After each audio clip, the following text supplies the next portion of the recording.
G'day, everybody. Harrison here. Welcome to the Arabian Pleb, show number 16. Hope you're all very, very well. Pretty excited about this one. And look at me go. I'm being a bit more consistent and getting another episode to you only 4 days later instead of 4 months later. So that's a win for me. Um, hope you're all doing well. Hope you're all doing very, very well.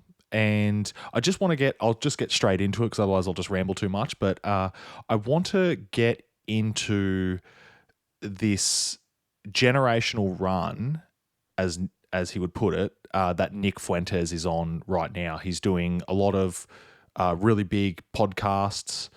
He just actually uh, did a show with Tucker Carlson that dropped this morning Australian time, and I've been listening to that. I've listened to 80% of it. I've probably got another 30 minutes to go.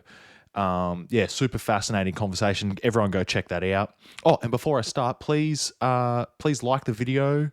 Please share the video. Leave a comment. I got some really good feedback on the last episode, which I really, really do appreciate. And if you guys could continue that feedback and leaving comments, and that would mean a lot to me. But anyway, yeah. So like, share, comment, fantastic. All right, I've got my all that out of the way, all my shameless self promotion. But anyway, so Nick's on this generational run, as he would put it, which has really been fascinating to watch and just see how big this guy's gotten against all the deplatforming and debanking and. He was on a no-fly list from what he says for 12 months, which is just crazy for the crime of having ideas that some people might not like. But yeah, so it's really cool to see this guy, sort of getting his dues in the way I see it. Like, I think he's a talented young man. He's very well spoken. He's very persuasive and powerful, and just super talented, very, very talented at this, far better than me. I'm terrible. I'm saying a lot of R's and ums and losing my train of thought. Like, he never does any of that. So like, it's, as someone who's trying to do this shit, I can tell you like how good this kid is at it. I shouldn't say kid, because he's late 20s now, and I don't mean that in a slight. I'm a 35-year-old man. So, but yeah, this young man is he's very talented. Anyway, rambling again, and see, he doesn't do that, so that's how talented he is. But so I want to play. I'm going to play some clips. I'm going to go through a few different of the different interviews of these that he's done recently, and I just want to maybe challenge like just some of his ideas, because I will preface, like, I think he gets a lot of things right, but I also think he gets some things wrong. Or maybe it's not that he's like getting it wrong, but I think just the way he is describing some things is a little sloppy, is maybe the way I would put it. But then it seems like when people give him pushback, like Dave, or like Dave Smith, that is, or like Tucker Carlson, he then when Nick clarifies his position, it makes more sense, and it's more accurate. But his initial initial point is a little sloppy, but then upon a follow-up question and clarification, it's much more concise and accurate, is my opinion. I could be wrong on that. Like, people would probably disagree with that, especially the gropers for sure. But yeah, that's just my thoughts. So anyway, let's get into it. So I'm going to just play from. So it's the interview that he did on Dave Smith's podcast, which is Dave's biggest show by far. It's got 1.7 million views on YouTube alone, which is just like the biggest episode he's ever done. And as Dave would put it, like, because people were giving him shit for like platforming Nick, and Dave's just like, dude, Nick platformed me. Like, this guy's got a bigger audience than I do. Anyway, so Let me just get in the middle of the screen there. Okay, so let's get stuck into it. How do I play? Okay. So when I did the Douglas Murray debate, I had always, I've been doing big shows for a few years now, and I'm always taking the controversial issue of whatever the current thing is. And it's not because I just want to be a contrarian. Like, I don't know. It's just always wrong. And it's always so, like, when it was the COVID lockdowns, I was against that. And when it was the vaccine, I was against that. And when it was the Ukraine war, I was against that. And I would go on, like, Rogan's show right when it's a white hot issue and be making the case against it. And so I'd get a lot of like pushback, but I was kind of like used to the level. But then after the Douglas Murray one, I mean, I really rose up on Israel's most wanted list, and I was swarmed and in what seemed to be kind of coordinated, but I don't know. But there just all of a sudden, like, my Twitter experience changed, and it's everybody with, everyone with Hebrew, letters in their name is furious at me and all this. And I had never really been like, I had never quite had that before. I'd never quite had like a mob after me like that. Mm-hmm. And here we are. This is happening. It's this year. I'm 42. I was under no real concern. Like at this point, it's like the censorship regime seems to have been rolled back. Joe Rogan's got my back. Tucker Carlson has my back. I'm kind of fine. Like I never actually thought Douglas Murray was going to get me canceled, Mm-hmm. So like I'm fine. I'm 42. I got a great job. I'm making really good money. I got a hot wife. I got beautiful kids, and I'm Jewish. I'm as inoculated against like falling into this as you could be. And I will tell you, man, like there were moments where I just found myself be like fucking like, dude, it's like by the time you're having the most disingenuous, annoying fucking like rabbi, like just and doing like the dumbest thing ever, they attack you, and then if you defend yourself, they go, he doth protest too much. You're like, fuck you. And it almost feels in a way like it almost seems like that's the point of their existence. Yes. Like it almost seems like Rabbi Shmuley, you're like, what fucking character from Adolf Hitler's play did you spring to life in and like become? And so, okay, so if I'm going to be completely honest, it's like, I see that, and then I go, well, let me try to put myself in the perspective of like when you were talking, it really hit home with me when you were talking to Patrick Bet-David about Ben Shapiro quote tweeting you and like how fucked up that is, dude, to like go after someone and say you're so young at the time. And like so like I understand like getting pushed to the level of like, fuck the Jews. Like I get it. And I understand why I've seen lots of people get like pushed to that. And I would also say in addition to that, one of the things that's been kind of interesting to me is that there's been one of the parts of the campaign against me since then, which Douglas Murray himself penned in an op-ed for the New York Post, and every Ziobot or a Zionist account on Twitter has said, is that I'm not really Jewish. Douglas Murray said in his article, he goes, Dave Smith claims some Jewish ancestry, which is just like so bizarre. And then a bunch of these people are like, they're like, well, he had one Jewish grandfather, but that doesn't count because his mother wasn't Jewish, so he's not a Jew, which is like the weirdest goddamn thing. And okay, so I'm starting this conversation with two pretty big concessions, but I mean both of them. And I will say that did kind of open my eyes a little bit to go like, well, look, why is it that they want to take that away from me? Like, why is it that they must first remove that, or at least attempt to remove that? And that is because there is a layer of added protection that you get. There is, and look, part of this is natural. It is tougher to convince people that a black guy hates black people. Now, you could be a black guy who hates black people, but it's just like a lot less likely. Yes. We all kind of giggle at, what's his name out in California, the blackface of white supremacy type shit. But I certainly would at least concede that there is at least a layer of protection to being a Jewish guy who criticizes Israel, and that's bullshit. Like, that's bullshit. It shouldn't be like that. Any American, I was even going to say any American taxpayer, but that's stupid too. Any American. It doesn't even matter if you're a net tax drug. You have freedom of speech, and you can say what you want to, and you can have opinions about a foreign government. You can have opinions about a people. Like, you have the right to have that. And so I will concede, number one, I understand where there's a tendency to like kind of blame Jews. I also understand that there's an unfair degree of protection that you get. However, I think you were also very unfair in the way you came at me, and saying that the only reason I'm on these shows is because I'm a Jew or something. I mean, it seemed to me, and again, I say this, like, I like you. I've always liked you. I say this, it seemed insane to come at me over that. Is it like your issue you said on Candace was that I didn't deny the Holocaust or something, or that I wasn't willing to question World War II, which I've been pretty famous for defending the biggest questioner of World War II. I think 40% of my interviews are just asking me about Darryl Cooper. And so I guess that I just wonder, like, what was it that you were trying to, like, what was the beef? What was the disagreement? Well, the beef started, and it was about a year ago, so I don't remember it exactly. But the beef started that, of course, the thing that is happening is that everybody's now permitted to talk about Israel and the Jews. And everybody also knows that, and I know the world doesn't revolve around me, but I famously got, like, martyred for that, in a sense.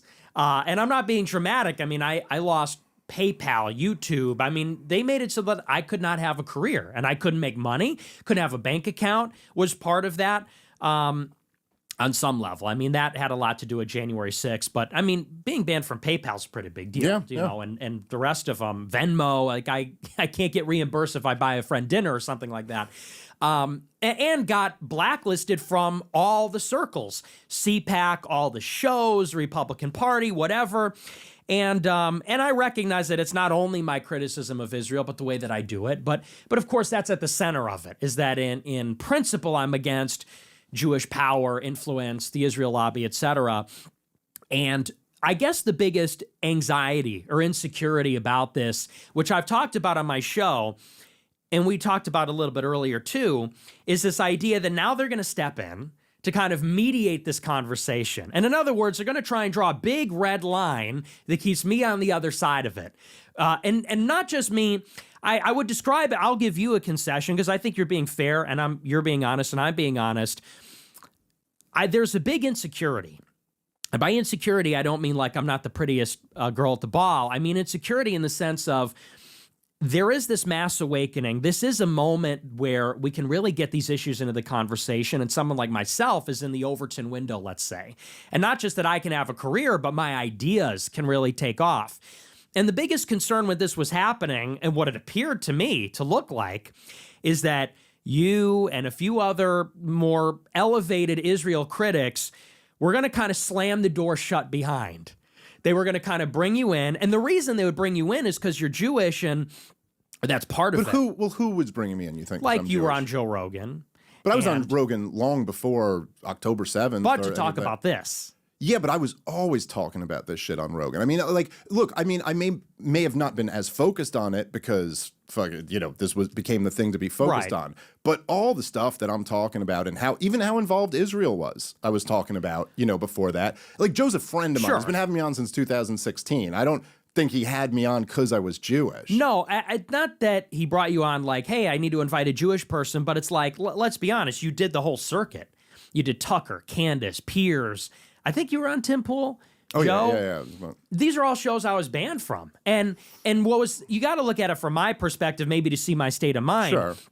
You know, last year when Candace got kicked out of Daily Wire, her live chat was lit up every day. Bring on Nick, and she was deliberately ignoring that and didn't want me on. Now, I was banned on YouTube, but I'm also more extreme. Now, same is true of like Tucker, all the Tim Pool, people have been trying to get me on his book. No, I've seen it. Yeah. Right.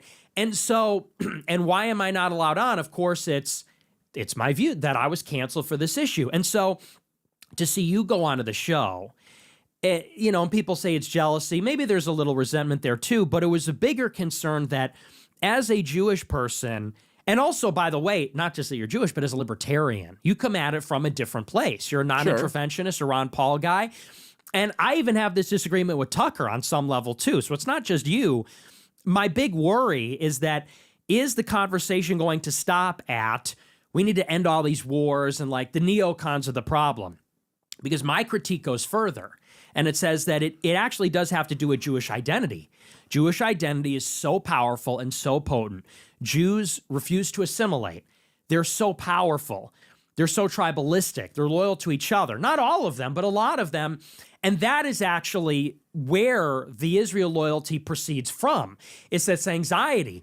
We need Israel because what happens if it goes south here? We need to be powerful in America to prevent a majority from rising up against us. And it's kind of that identity issue, which, and that's why I'm open to talking to you or even somebody like a Bill Ackman or a Sean McGuire or a Shapiro and say, I recognize Jews are a part of America. They always have been, and they're some of the finest Americans, actually. But people recognize it cannot go on this way where we have an open society, but they have this loyalty and kind of play by a different set of rules. And anyway. Okay, so I'll just jump in quickly because I think Dave, excuse me, answers a lot of Nick's critiques there, very reasonably. But yeah, I just he's saying that there's this ethnic loyalty amongst Jews, and that's what precedes the support for Israel. But he's also acknowledging that there are Jews that are not like that and aren't supportive of Israel.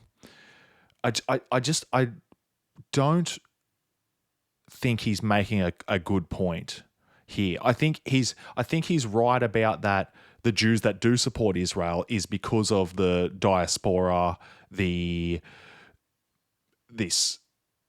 irrational fear that a lot of Jews have that they're going to get persecuted. They have been persecuted, which is true throughout history. But then the irrationality is we're going to get persecuted again unless we have the nation state of Israel.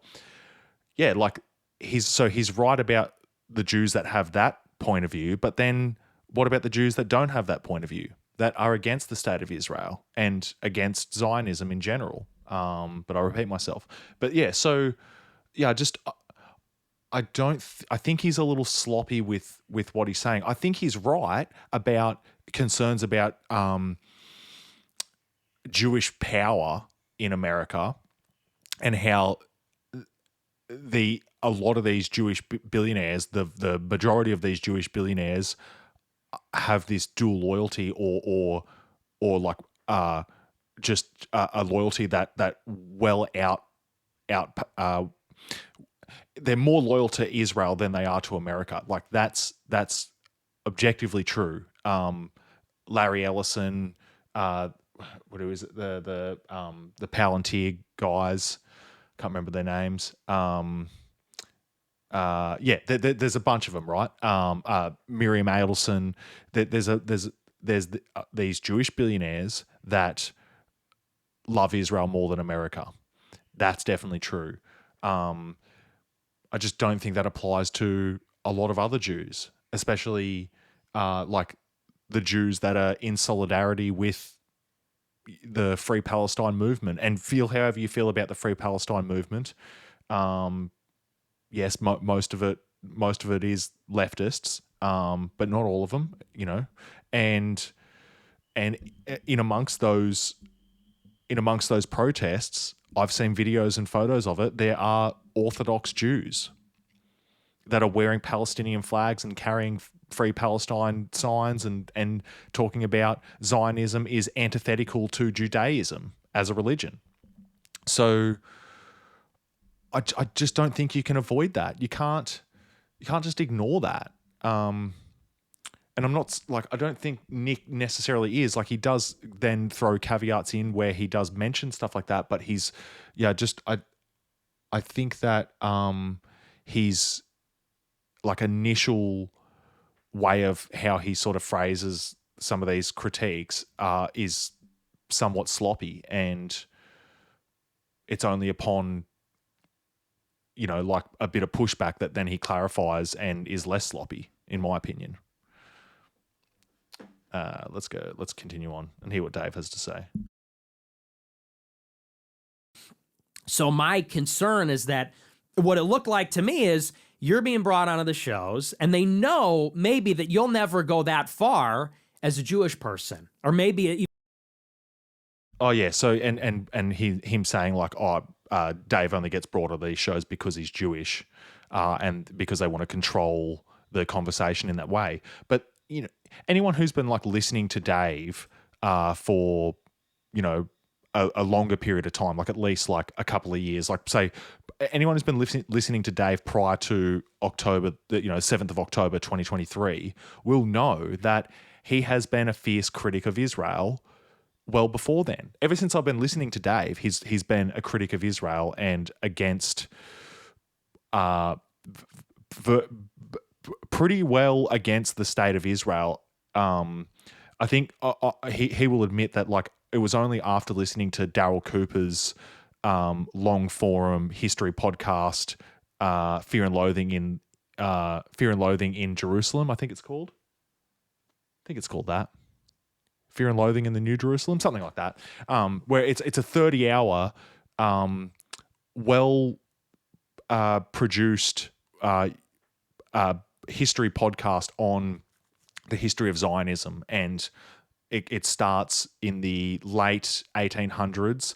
The history he's talking about starts in the late 1800s, and then all the way up to 1948, right up to the creation of Israel. That's the duration that he's talking about, and Dave I've heard him openly say that like after listening to that made him a little more sympathetic to the Zionist movement. Not saying that he agrees with it, but just at least he could put himself in those Zionist shoes and better understand like where they were coming from and their rationale for wanting to do this. Again, not saying that he agrees with it and not saying that I agree with it, but I understand when he says like, oh, like it made me a little more sympathetic to their cause.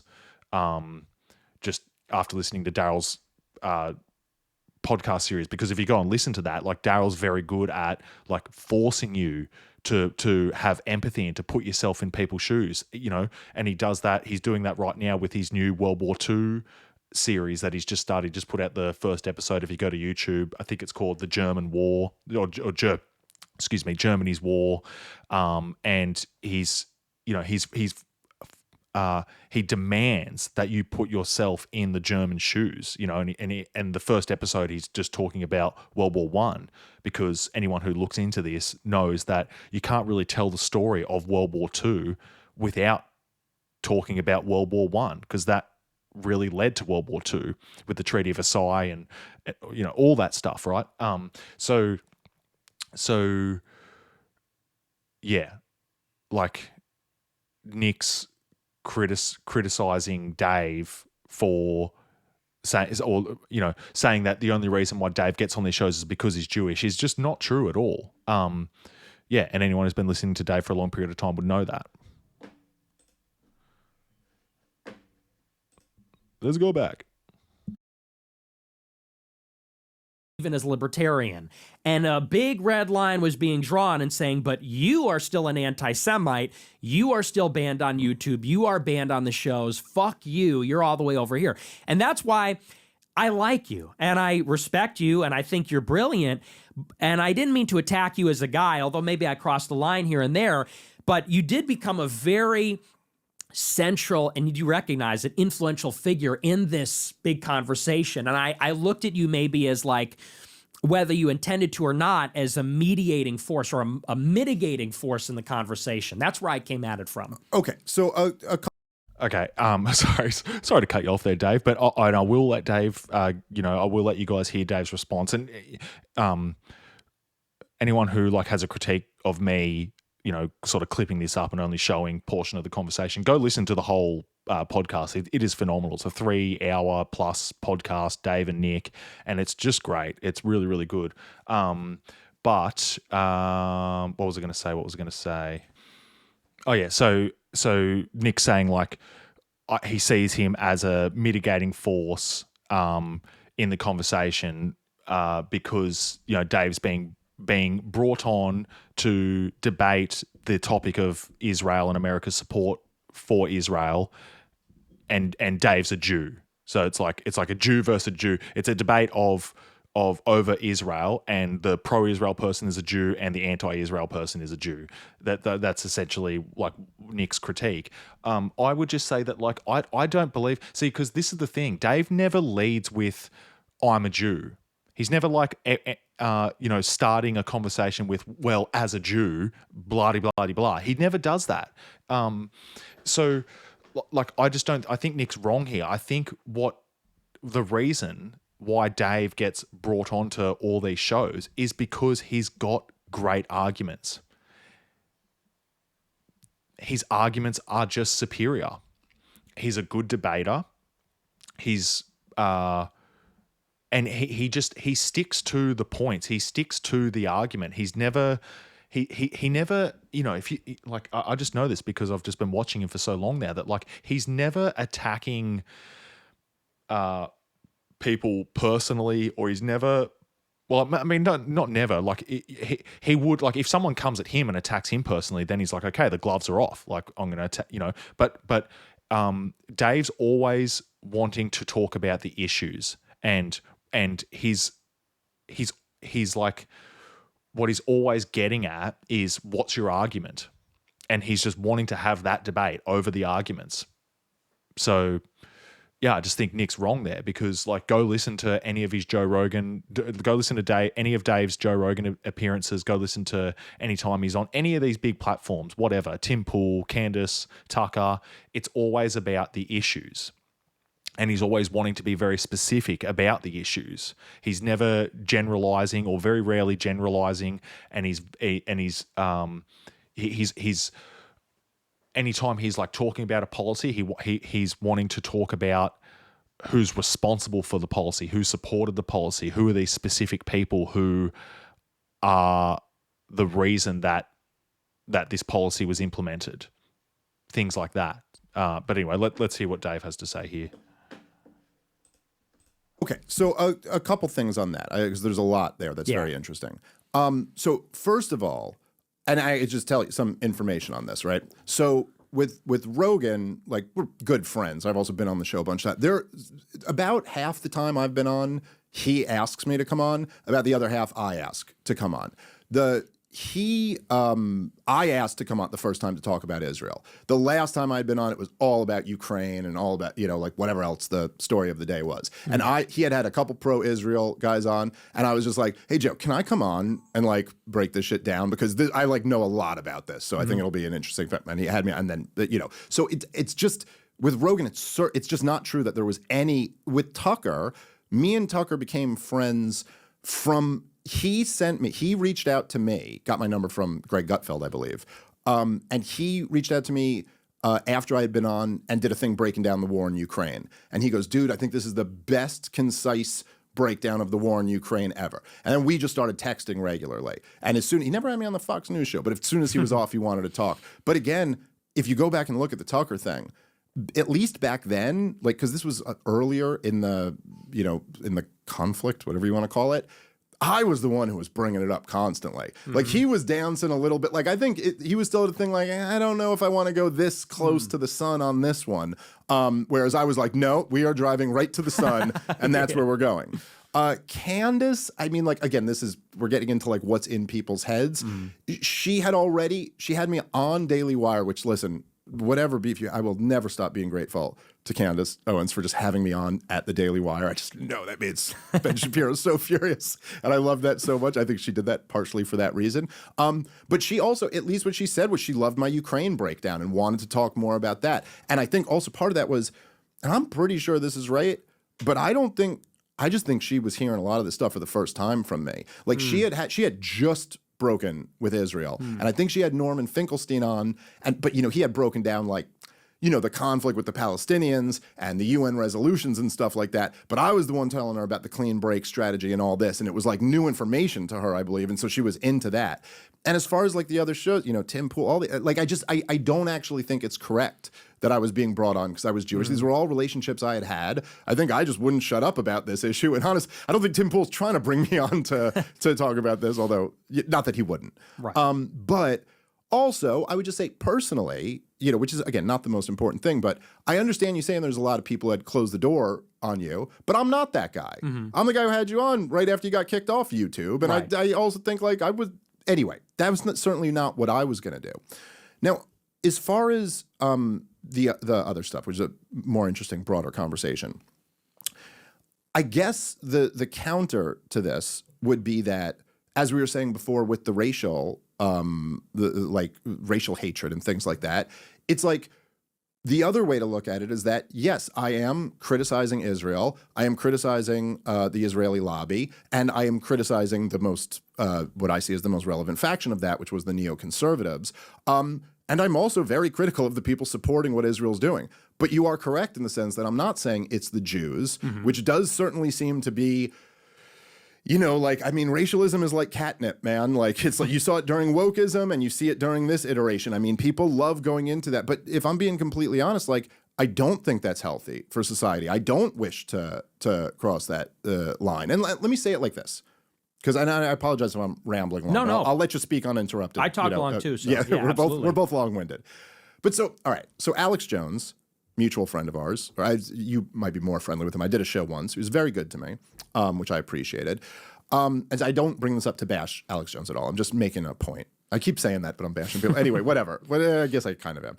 But so Alex Jones, as you know well, had 100,000 conspiracies. I mean, so many of them didn't come true. You know, he gets a lot of credit for it, and some of them did. So to his credit, like some of them did. But I mean, he had theories that were like he was telling people that they were going to depopulate the earth for a while. He said it was all about one world government. He said it was all about I mean, like even as far as him pointing at like, which he would constantly point at the Council on Foreign Relations and the Trilateral Commission, and you were like, that's not even where the action is anymore, dude. Like he totally missed the clean break and was was over here chasing all this other stuff that had nothing. And like whatever, you know, people get things wrong. It's fine. Now, they used Sandy Hook as the excuse to silence him, right? It was years after the Sandy Hook thing. He had a million conspiracies. But why did they use that one? Why did that one resonate with people? Well, the reason why they used that one, and the reason why even people who like Alex Jones may have like a little bit of a disgust impulse when they hear about that, is because that one was unique to all his other conspiracies. Because every other conspiracy, the bad guys were the ATF. The bad guys were the feds. The bad guys were, you know, like if you blame the ATF for something and you turn out to be wrong, like whatever, they deserve it anyway. It doesn't really matter, right? Right. But in this case, the target was people. It was just regular people, and regular people who had just lost their little children. It's like, geez, you can't miss on that one. And so I do think one of the things that concerns me with what you're doing, and I guess concerns me with the fact that I think you're winning in a lot of ways, and I don't, you know, but I do worry about this disaster there, is that I do think so much of the energy you're harnessing does get pointed at just regular people. Like just, you know, until the Jordan Peterson clip, when I first started realizing we were going to have to do this, I had kind of just been like, the reason I was like, I don't think I'll do another podcast with Nick was never because I didn't like you. I always liked you when we talked. I always thought the conversations were really interesting, as this one is. The thing was just, it's just like an incentives issue almost. We're like, well, I don't know, everyone on this side is going to lose their goddamn shit, and then I have to answer a million questions about that, but fuck them, so that's not enough to get me to stop doing it. But then half your audience is just going to call me a fucking Jew anyway, and so it's like, what's the point here? And I think that, like, look, and I want to get into this more, but like, yeah, there are questions of Jewish identity. There are questions. Obviously, there's a relationship there. But the fact is that, say, look, the worst thing in my lifetime that Israel's done to the United States of America, I'm not sold on the 9/11 stuff. There's some questions there, but I think it's far from as conclusive. I think people are way out over their skis saying they know for a fact Israel did 9/11, but that's a topic for another day. But it was the war in Iraq. The war in Iraq is no question, and Coleman Hughes can try to argue with me about this, there's just no question that the neoconservatives and the Likud party and the whole Bush administration, you know, this was pushed in a direction. It's not the only factor, but it is more than what made the difference. Like, the war does not happen without the neocons and without Netanyahu. It just doesn't. And yet at the same time, Jewish Americans were either the best or one of the best groups on that issue. Jews opposed the war in Iraq way ahead of the general public. And like right-wing Christians were like the worst group on that. And so, but again, my target isn't them. My target isn't the people. Right. My target is like the people who propagandized them into believing that. And so if the thing is like, hey, I stopped short at like actually naming the Jews, it's like, well, yeah. because I don't think that's right. And I don't like, yes, there, and we can get into more of this, but like, no, like Barry the dentist has nothing to do with any of this. And he, you know, like, I think on some level, maybe I'm wrong, but I also don't think you're really trying to gin up hatred toward that guy. And so maybe that's why I stopped short of blaming the Jews. I think it's sloppier and not as accurate. Well, I'm glad you said that, because I think it's important just on a basic level to say that we don't agree on everything. Like, we are distinct, and I wouldn't even say it's about further or closer. It's just that we are coming at it from different places. You believe it's the neocons, and it's in particular the War Party and Israel, and how those interact. And me, as an identitarian, I do look at the world through an identity-based lens, that you've got whites, blacks, Jews, and they all have political interest. They all identify as these groups. They group up based on them, and then those groups have conflicting interests. That's what politics has become, is like meeting out those interests. Like, is it in the interest of white people to go to war in Iraq? No. But for Jews, yes, because they have this connection to Israel. And same about all these other things. And even just that point right there that Nick's making, I just don't think it's right. I just don't think it's right that it was good for Jews that the war in Iraq happened.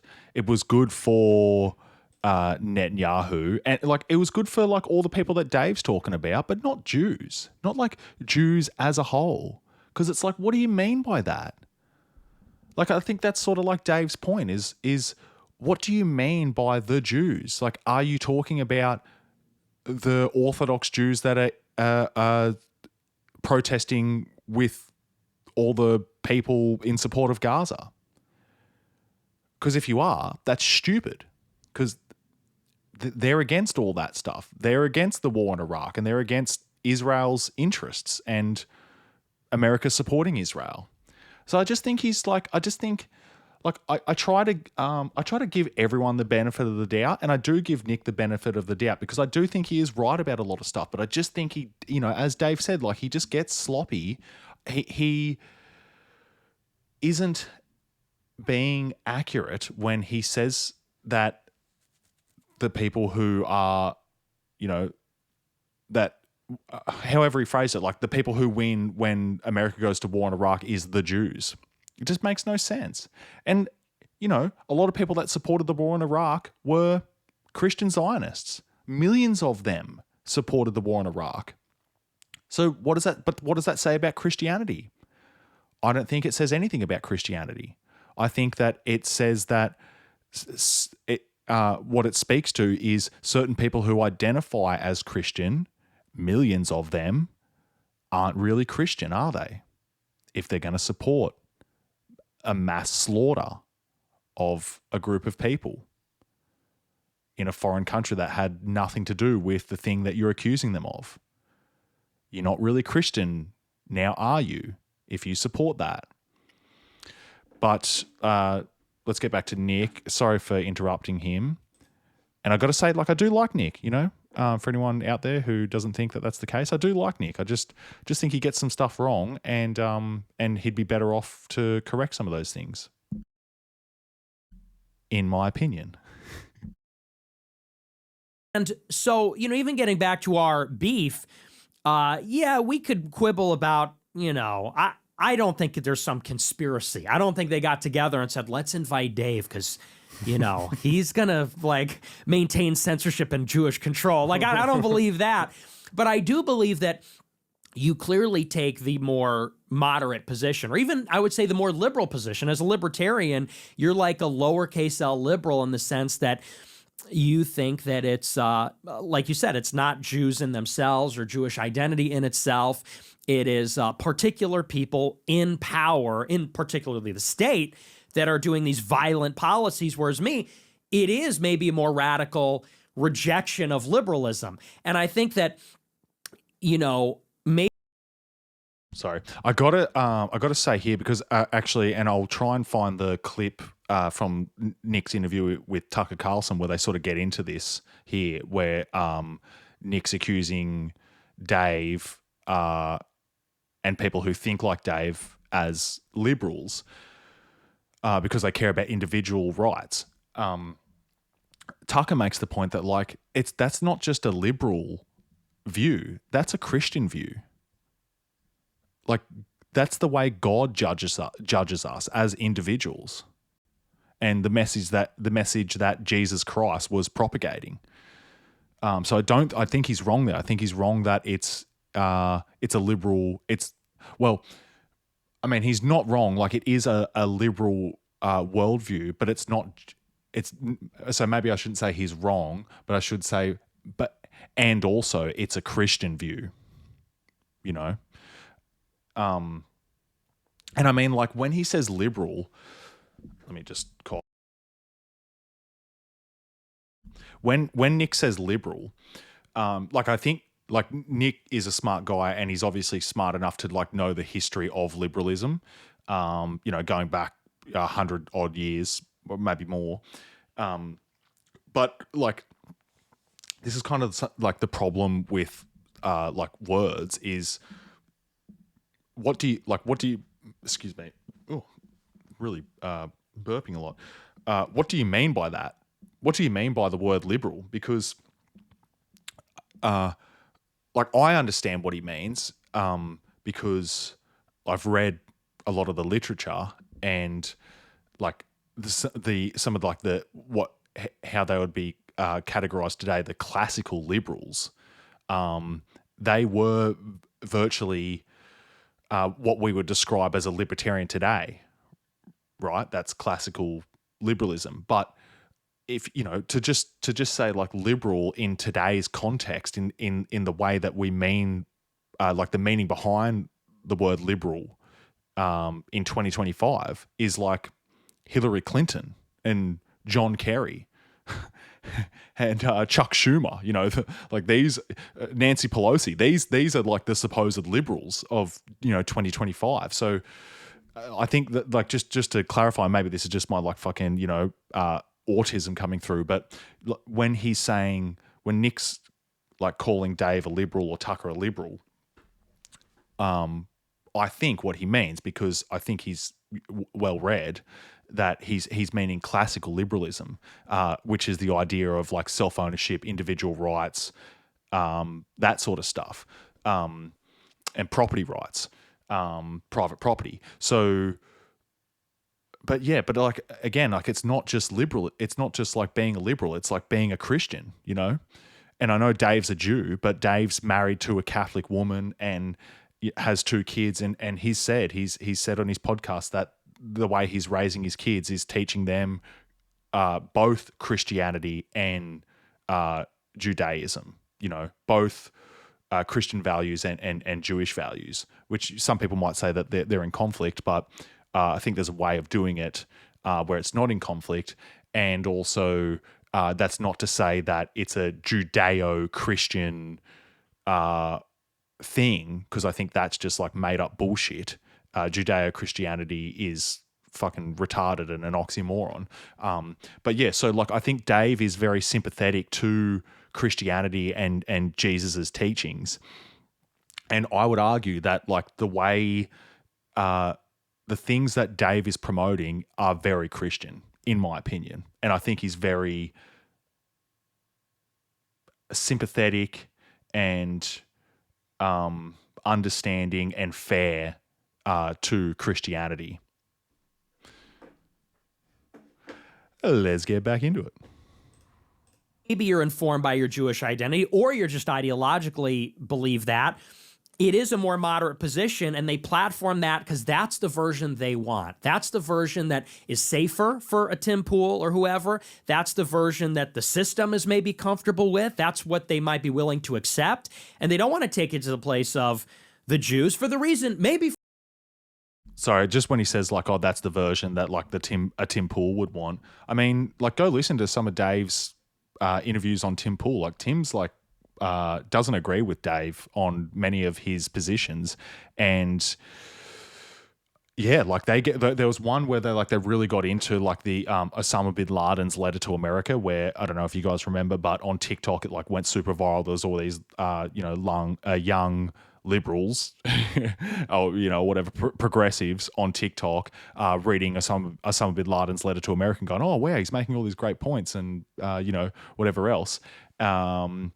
And Tim really got fucking pissed off about this and was like, do they even understand Sharia law? And there's all this Islamist shit in there and they don't know what they're talking about. But then Dave's like, yeah, no. But like, just like read through his list of grievances. Yes, there is a lot of Islamist shit in there and not all the grievances are fair, but there are some that are very fair. Like the American bases in the Holy Lands, Mecca and Medina, Saudi Arabia, like America's support for Israel and the mistreatment of the Palestinians, and also the blockade of Iraq and bombing of Iraq from those bases in Mecca and Medina. Like they're all fair fucking criticisms that Bin Laden, or grievances, sorry, that Bin Laden had in his letter to America, and also his declarations of war, which I think Bin Laden's declarations of war against Jews and Crusaders.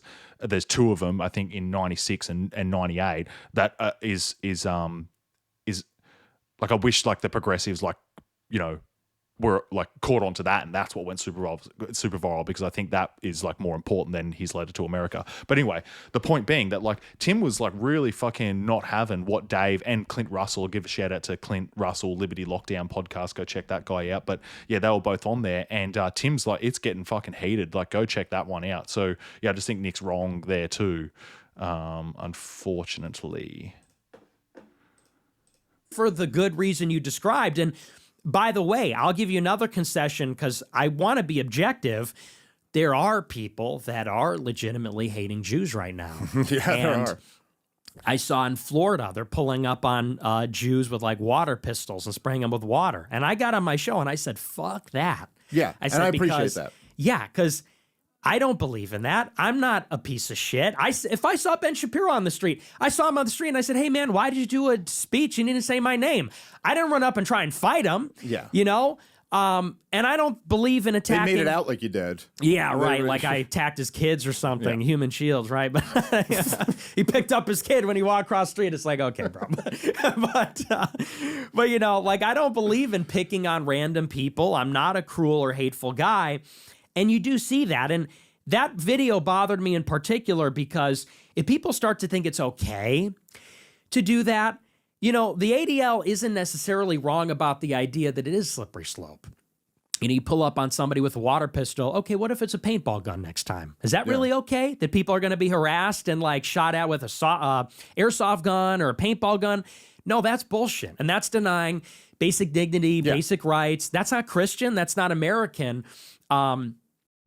Okay, so I think there's the like concession right there. I think Nick is acknowledging there that yes, like humans are, even though we do make up groups, first and foremost, we are individuals and we must be judged based on, our individuality. So yeah, don't know what else, don't know what more needs to be said on that. So let me move on. Just give me one sec. All right, so this is from Nick's interview with Tucker Carlson that just was released today. So, a lot of you probably haven't seen it yet, or maybe by the time this video's out, you've seen it. But if you haven't, like, go check it out.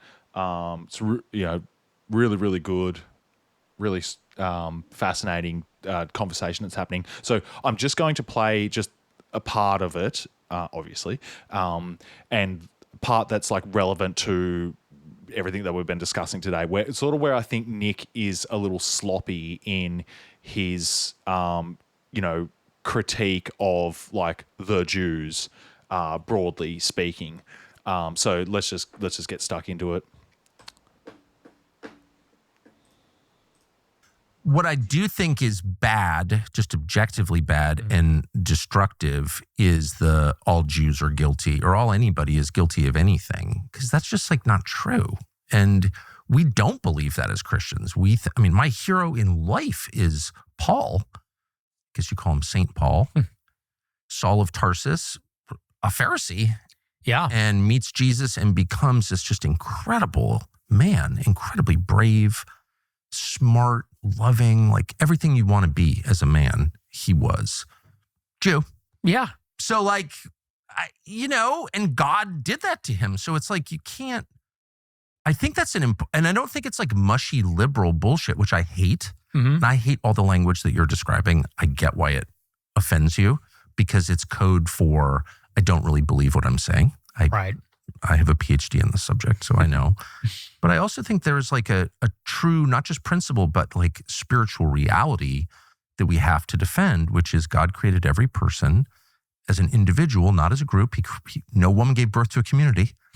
Like we hate that kind of thinking, Yes. right? Collectivist thinking like that. That's identity politics. That's what Dave Rubin engages in. That's why Dave is like just a child. Like you don't pay any attention to Dave because he's like shallow. But we're not going to be that, right? Or no? No, I completely agree with you.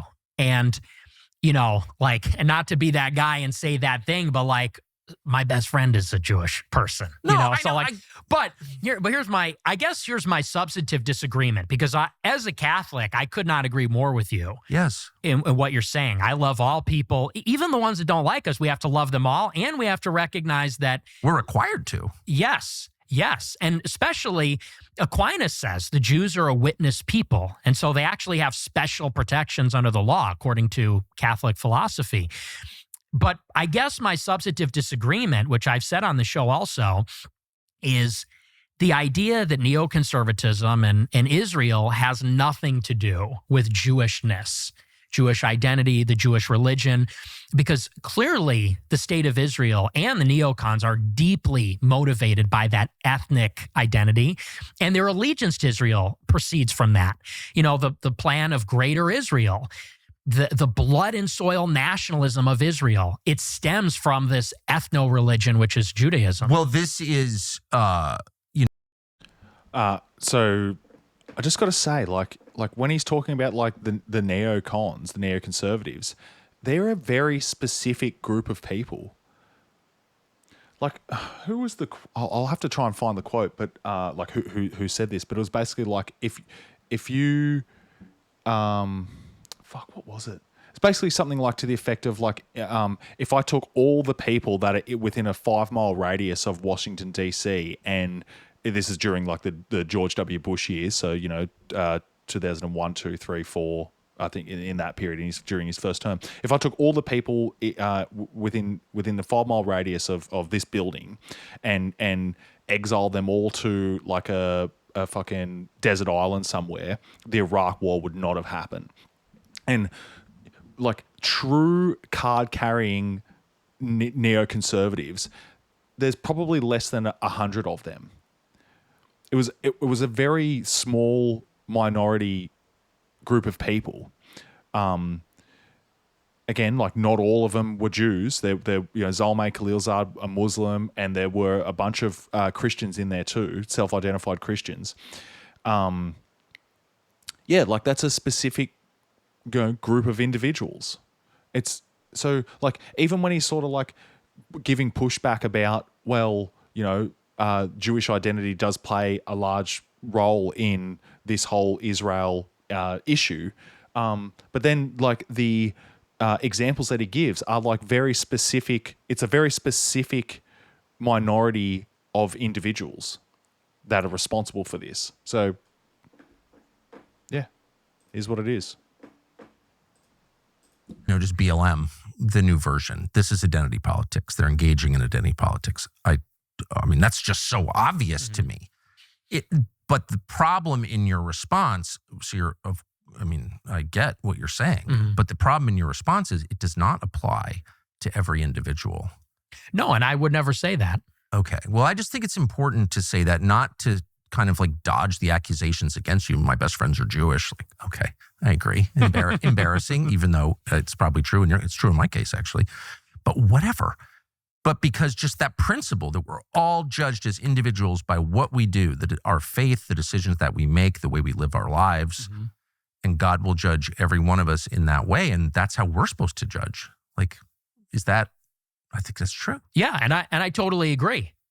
But I guess the disagreement is, you say identity politics like it's a bad thing. I think identity is a reality. Identity is a reality. Absolutely. You just can't have a country of 350 million this diverse where it's just like warring ethnicities, because then it's Rwanda soon. And, the people with the most force just kill the others. So like, you can't have that here. Right? Yeah. But I would say specifically as it pertains to, you, I think, have said it's the neocons. And I think that neoconservatism, where does it arise from? It arises from Jewish leftists who were mugged by reality when they saw the surprise attack in the Yom Kippur War. Yeah. That's a lot of it for sure. But then, like, how do you explain Mike Huckabee, Ted Cruz, and there are a lot like that, John Bolton. I mean, I've known them all, George W. Bush, like Karl Rove. I mean, all people I know personally who I've seen like be seized by this brain virus, and they're not Jewish. Most of them are self-described Christians, and then the Christian Zionists who are, well, Christian Zionists. Like, what is that? Right. And I can just say for myself, I dislike them more than anybody. Because like, what? Because it's Christian heresy, and I'm offended by that as a Christian. That's why. So I don't, like, why not? Like, I'm pissed at the neocons, very pissed. I've said that a million times. I've been mad since December of 2003 when I went to Iraq. And so, like, I went and asked straightforward questions to Ted Cruz, because that seemed like there's a sitting senator who's like serving for Israel by his own description. He seemed like a worthy target. I'm not going after MTG, who's like the most sincere like, why not go after Ted Cruz? I don't understand. Well, again, with Marjorie, I was a friend of hers. Yeah, so I'll just leave it there with that discussion. But I think I've like made my point several times now that this is just an area where Nick is a little sloppy, and I don't think it serves him well, and I just don't think it's right. I think he's not accurate when he he lays at the feet of all Jews the crimes of Zionist billionaires in America, or neoconservatives, or the Likud party in Israel, people in power in Israel, people in power in America who support Israel, lay those criticisms at those people, and I'm not saying like you can't talk about their Jewishness, like that's totally fair game for sure, and it does play some role, or a big role for those individuals, their Jewish identity and how it pertains to their love of Israel. Totally get that, and fair enough. Like, definitely fucking talk about all that, and we shouldn't shy away from that either. But we just can't avoid the fact that there are anti-Zionist Jews who rail against all this shit, but their Jewish identity is like just as strong, but they're against all the evil shit that the pro-Zionists engage in. So, yeah, that's that, folks. Sorry for jumping around a little bit here, but now I want to go back to the Dave Smith, Nick Fuentes interview. Just at the end of the interview, probably like the last 20 minutes or so, which I won't show the whole thing, but they get into like Dave's asking Nick about his thoughts on World War II and the Holocaust and all that sort of stuff. I just find it like pretty interesting. So let's play through a little bit of this segment, and then I can pause it and we'll break it down and go through it all. So let's do that now. Very professional. Oops, super professional there. Okay, all right, let's check it out. Talk about this a little bit and really test my YouTube channel. Because I think a lot of this, I remember when we first spoke, or one of the podcasts when we first spoke, the big controversy about you, that at least from what I heard from the other libertarians or whatever the world, was that you're a Holocaust denier, and that there was the cookie there's a clip where like a fan makes the Cookie Monster joke, and then you like read it, like obviously laughing around and joking. I remember people sending me this and going, "This is clearly like he's joking around, at least to some degree." But then when you were criticizing me, you were talking about like me not, because my family was involved, not willing to challenge. What is your view simply like what we were saying before, that it's like, look, this happened, it was awful, but like also all of history doesn't have to revolve around this. Also, it was in the context of a war where like 50 million people died and Europe was destroyed, so like that? Or are you actually saying like, this didn't happen, the numbers are not, because this now is much with the general, whatever you want to call it. I hate using the word anti-Semitism because it's not even a good word, but with the general kind of like hostility toward Jewish people, this does seem to be something that's like really catching fire, and I just think is completely wrong. Like, I think it's like Israel killed Charlie Kirk. It's like, this just isn't actually right. It's not actually good history. And so anyway, I'm just curious what your thoughts are. Well, and I also before I let Nick give his response, just wanted to, just a point of clarification. So, like when Dave's saying like, oh, he doesn't think like Israel killed Charlie Kirk, and whatever, like that's not good history.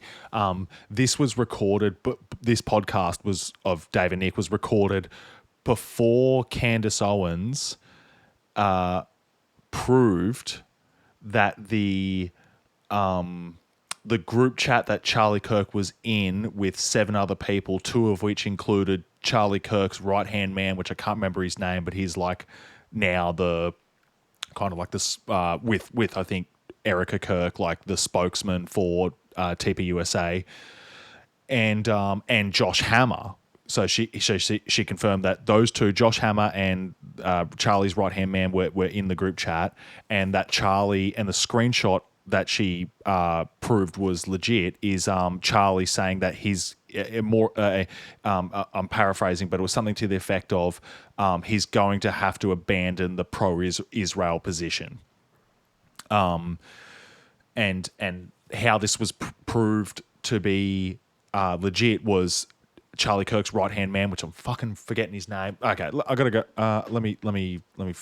Never mind. I can't find his name. But anyway, Charlie's right-hand man and Josh Hammer both confirmed that the screenshot of this group chat with Charlie saying he's going to have to abandon the pro-Israel position confirmed that this is legit. And actually, it was Charlie's right-hand man, the guy, I can't remember his name. He was the one who took the screenshot and sent it to the authorities, to the feds, because he thought that this would be relevant in the murder investigation of Charlie Kirk. So Dave saying, like what Dave said here was before all that information came out, and since all that information came out, Dave has said that, well, he's not saying it's conclusive at all that Israel was responsible or involved in Charlie's public assassination execution, but it definitely raises more questions. There's a lot of unanswered questions. I think the way he put it was like, we're not at the, like, as in a hypothetical, like, say you were a detective investigating, investigating this. You're not ready to go to trial, but you're ready to bring in people of interest and question them. And, so that's what, anyway, my autism coming through there again. Just thought I'd clarify that right there. Also, by the way, sorry, I'll let you go, but I also do recognize, I remember thinking this the last time I had you on, there's like this weird dynamic. I guess I feel a little freer now, but back then I kind of wanted to ask you about it, but then I also realized that if you can't even say it, because we'll all get fucking nuked, so it's like a weird conversation to have, but I am curious. For me, it was never really about the Holocaust in itself, because early on, I watched a lot of documentaries, like the canon of Holocaust denial documentaries and essays, and I found a lot of the arguments compelling. And then I saw that other people were pushing back on that. And I have good friends of mine who are like, they're fellow travelers, let's say, and they adamantly insist it did happen. And they send me blog posts and things. Yeah. And at a certain point, you sit down and say, so is this really about World War II historicity debate or historiographical debate? And to me, I'm sort of missing the point. To me, the Holocaust is just like, it is just a central part of the Jewish identity story, which is that if the white people get too much power, they're going to kill us all. And that means if we don't have enough power, they're going to kill us all. If they can critique us, they're going to kill us all. It's wrapped up, and this has been pointed out before, that more Jewish people think that the Holocaust is central to their identity than believe that believing in God is central to their identity. And that just tells you about what Jewish identity really is and how it's political. And so to me, what matters more, I don't know. I think it was exaggerated. I think it was embellished. I don't know that 6 million exactly died, but I don't know. I'm not an expert, and I don't really even care about being an expert. To me, it's more about, like you said, I don't want this trauma imposed on me and for it to define our political order, because that's really the issue. Well, that part I think is 100% reasonable. And in fact, as you said, that the Holocaust is more central to Jewish identity than God. It's certainly true for non-religious Jews, and even maybe for some religious Jews. Like it is very central to Jewish identity, and I think in unhealthy ways. And I think absolutely you're right about this being kind of this. It's I love when Darryl Cooper made this point, but it was such a perfect way to put it. But where he was like, look, the founding fathers are Martin Luther King, and you know what I mean? Like it's not like, and he goes, you could test that out. Like go desecrate a statue of George Washington, and then go desecrate a statue of Martin Luther King, and see what has more of the reaction. And it is like, it's really like World War II and the civil rights movement have become like the American consciousness, and I think the Holocaust and World War II being the same for Jews. And of course, the story becomes this very ahistorical, weird version of it where it's like the creation of Israel stopped the Holocaust or something like that, which is like just not at all true. In fact, they had very similar goals, the Zionists and the Nazis at first, which is why the Zionists wanted to do business with them. I think it was the Nazis' anti-Semitism is the only reason why that didn't happen. But I do think it's like, and I mean, I've been down this rabbit hole a bit, but it's like, I really don't actually think it's that exaggerated. I mean, it's probably not 6 million to the person, but like, I think even David Irving, I think he put it at between 4 and 5, like, and that was like on the low end estimate. And even as 4 or 5, it's like, what are we even fucking talking about here? It's all the same thing. So I think like, and I guess in a way, that's super interesting that Dave did invoke David Irving there, and yeah, like he's right about David Irving. Even he's labeled as like the leading Holocaust denier in all of human history, and even he's saying like, yeah, it was probably 4 or 5 million Jews that were murdered by the Nazis. I think this is probably going to get me in trouble. Okay, I'm just in fear of like, because I'm an Australian living in Australia, and I don't know what the laws are around the Holocaust and questioning it and all that stuff. But I do know there are countries, Western countries, that have laws against questioning the Holocaust. So just out of fear of not knowing what the laws are in Australia relative to questioning the Holocaust, I'm not going to say too much on it. But what I will say is go listen to David Irving. And I'm not saying that I agree with everything that he says, and I'm not even saying that he's right about everything. I don't know, but it is very interesting listening to him and his arguments. And for a long time, he was offering like, I think this was like in the 70s or the 80s or both. He was offering like money, like £1,000 or £2,000 to anyone who could prove him wrong about some of these different things. I don't know if it was specific about the Holocaust or if it was, something pertaining to Hitler and his knowledge of the Holocaust and stuff like that. It was like for 10 years he was offering up this money and to anybody who could challenge him and prove him wrong and bring forward evidence of these different things, and no one seemed to be able to my knowledge. I mean, if someone did, correct me and show it to me, please feel free to send it to me. DM me on X at Arab ANCAP. That's ARABANCAP at Arab ANCAP.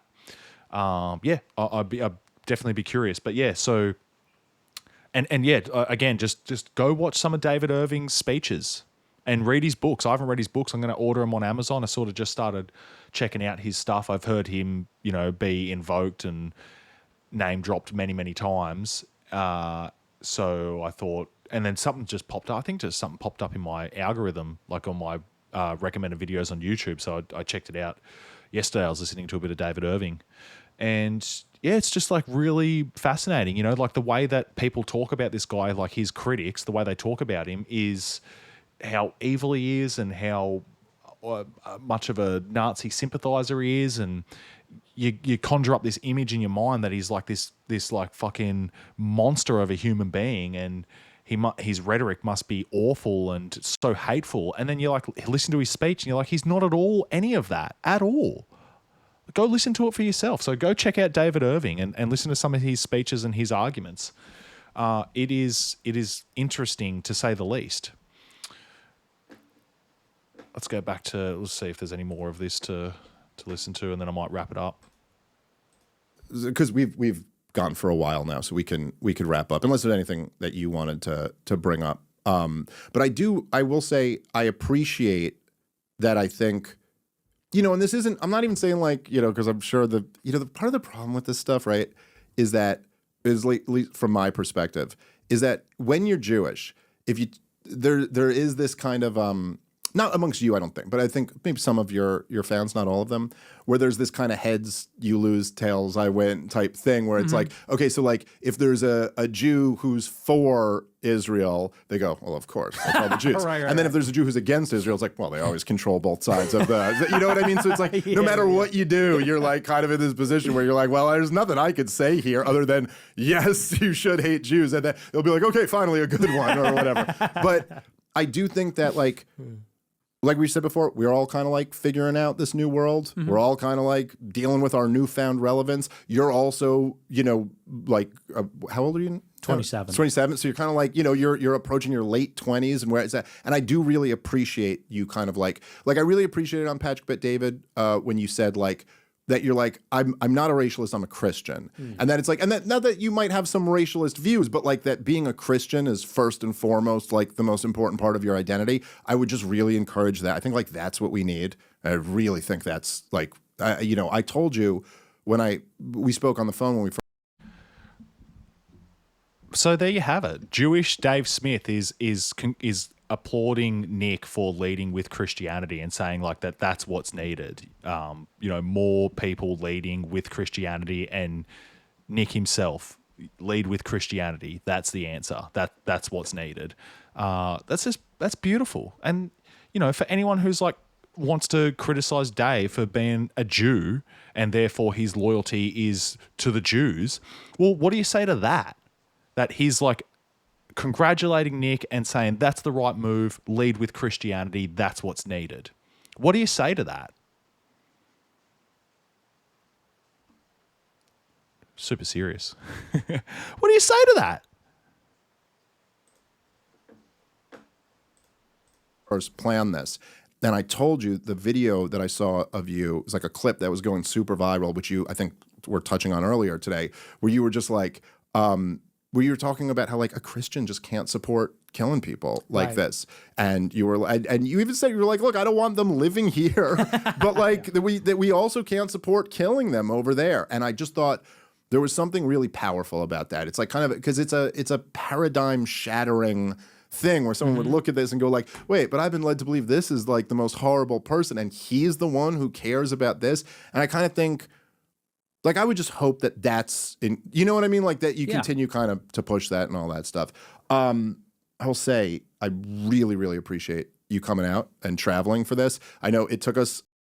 All right, so I'll cut it there. That's pretty much like the, Dave wrapping up his show there.